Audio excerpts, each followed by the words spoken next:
And hello everyone, and here I'm with another Lego Futures Wild mock review, and also my last that there is. And hope you enjoyed my last two that I which posted as well. And this time of which I am showing both a Squid bin and the trademark of the series, a Flish, of course. And of course, since they are in the same time period, 200 million AD, so obviously having them together in one video making good sense. So now I'll start off with the Flish, which is obviously a trademark of the franchise, which the main descendant is from, modern day flying fish, of course. And as you see, he kind of made it slope heavy, but that's all I could get for that. Like starting out with the front head part of which also quite basic, but like basic jagged slopes for that, but in the two colors of blue and red, or light blue and red, and to represent kind of its beak-like area, and also a couple hanging brackets with studs on the sides of whips,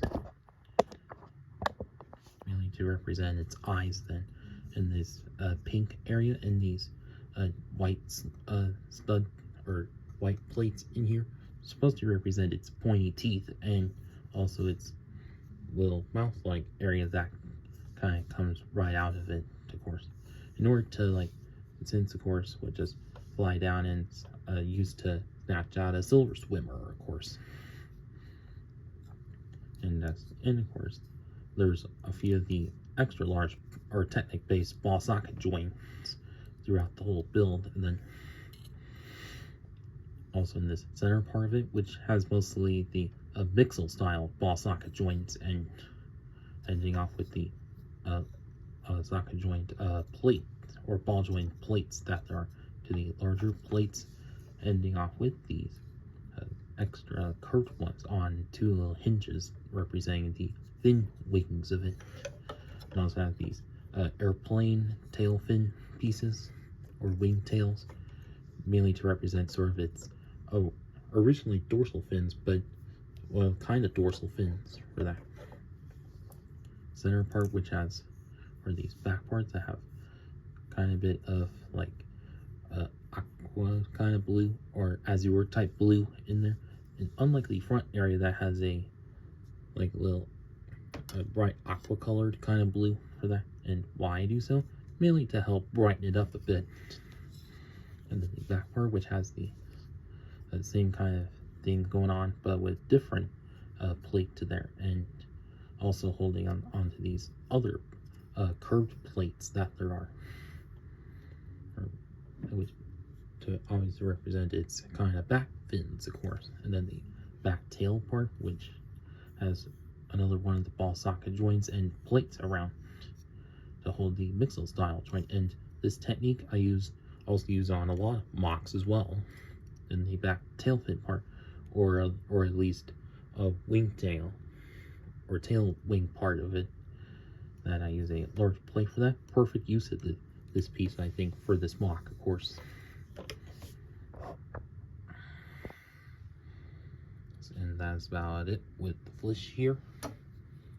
And now onto the Squid bin, in which obviously in the other version of the show, Discovery Kids version of the show, which was an additional character for that, and so also obviously I had to make this MOC here. And also how it's called that is because descendant of squids, and they swing through the trees, of course. So like I said, starting out with the center body kind of area, kind of part, which is mostly comprised of like various jagged slopes, since I think jagged slopes, which I think are probably the best use of pieces to use for this kind of MOC, or unless it, and of course have a large plate on top to represent sort of like its top head part with the scale, make it scaly, and then on the sides of which are most likely just the kind of bricks that there are, but why in green instead of the tan or sand green? Because this in green is kind of more common for that, but luckily these pieces kind of cover it up a bit. So despite being kind of bleeding through a bit, but yeah. And then also on a few mixel joints that like have the olive green plates, and also one sand green plate, and also a bracket or a bracket with a yellow stud on there to be the eyes, of course. And if you want to, you can also add in plates with large eyes on them and represent the Squidman or Squidby, as he's called in the other version of the show, for that if you wanted. And of course, if you know the Squidbins, that the eyes are kind of meant are like this because so they can look all around when swinging, of course. Then to the additional tentacle limbs, which are just made for being around or so, and they're just on some of those extra kind of hanging bracket type plates that there are, and they're on the pinhole, on the pin style ball joints that there are. You can see just kind of basic for how it is. Then go all the way down, and also all of these, of course, and kind of the same on both sides for that. And then as for the main limbs, which kind of a lot more of those pieces of olive pieces, and also an olive curved slope, and then also one of those odd plates that there are, obviously to represent the gripping part of its hands. And although I could use like a little larger plate to make it a little larger, but I think I'll add that on in the future. And since obviously with some MOCs, folks did make little mods to and update it over time.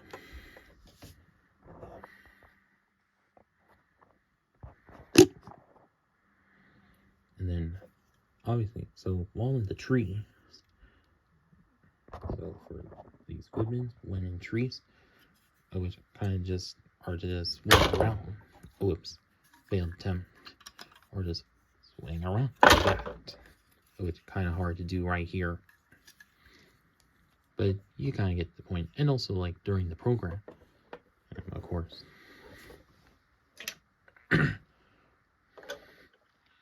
So now for the closing of this video. So these two MOCs together, well, if these feel kind of like too simple and basic to you, but I was just kind of limited to what I could find at times. But however, I did quite well with both these MOCs, like obviously representing the two main creatures that are quite important throughout this mini-series, of course, especially Squidman, since prevalent in both versions. And now, will I ever do any other MOCs related to this series in the future? Well, possibly, but... And so for next System MOC Tuesday, well, let's see what it is. Or probably have a different source for that. And so overall, I did quite well on these MOCs, but yeah. And that's about it with this video, and please like, comment, share, and subscribe, and thank you for watching.